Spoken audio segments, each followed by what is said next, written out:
Mukhang nakasenti mood on ang celebrity basketball player na anak ni Benji Paras at Chucky Forster na si Kobe Paras. Sa kanyang Instagram story ay ibinandera niya ang larawan ng papalubog na araw pati ang payapang karagatan. "Without pain, there is no joy," maikling sabi ni Kobe sa larawan. Bagamat wala nang iba pang ibinahaging detalye ang binata ay agad namang naging usap-usapan ng kanyang IG story.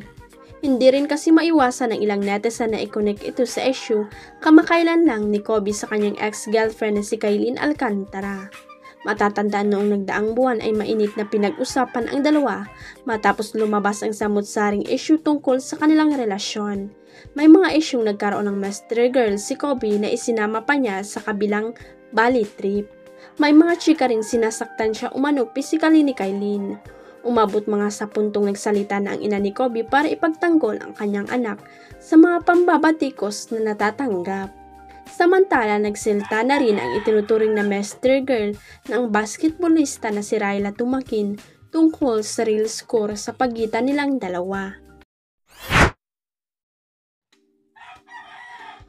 Tila nasaktan ang feelings ng singer-actor na si Darren Espanto nang punahin ng isang basher ang kanyang recent performance sa variety show na Asap Natin To. Ang nakakalokang sinabi kasi sa kanya hindi siya marunong kumanta. Magugunitan noong May 11 nang mag-perform si Darren ng Mona Lisa na latest release ng BTS member na si J-Hope. Ang kasama pa nga niya sa pagkanta at pagsayaw ay ang kapwa-artista na sina Kylie Icheri at Inigo Pascual.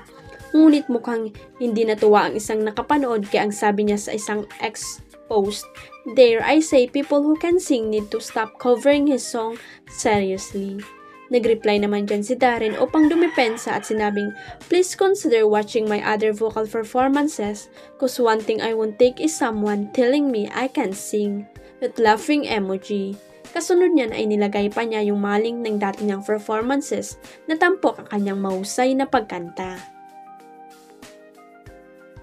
Kabilang na riyan ang kanyang cover sa kantang Chandelier ni Sia at ang bibitaw na performances na ginanap sa Milan.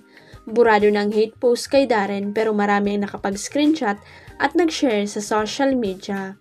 Sa comment section maraming netizen at fans ang nag-disagree sa basher at ipinamukha ang talento ni Darren pagdating sa pagkanta.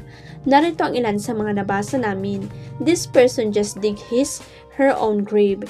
She just happened to shock an entire nation who knows what a real singer is. Not relying too much on backtracks, auto-tune in a big note to lip singing. Don't overmiss with the Darren Espanto, Dong Katunta.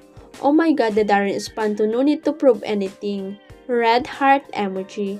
Darren started joining singing contests since he was 9 years old and this year he's turning 24, 15 years of experience. Who on earth will call the Darren Espantonas someone who can sing? Like, are they deaf? You miss with the wrong person, girl. Lol, don't miss to Filipino, especially when it comes to singing talent. Huwag kalimutang i-click ang subscribe button at i-ring ang notification bell para sa latest at legit chika updates.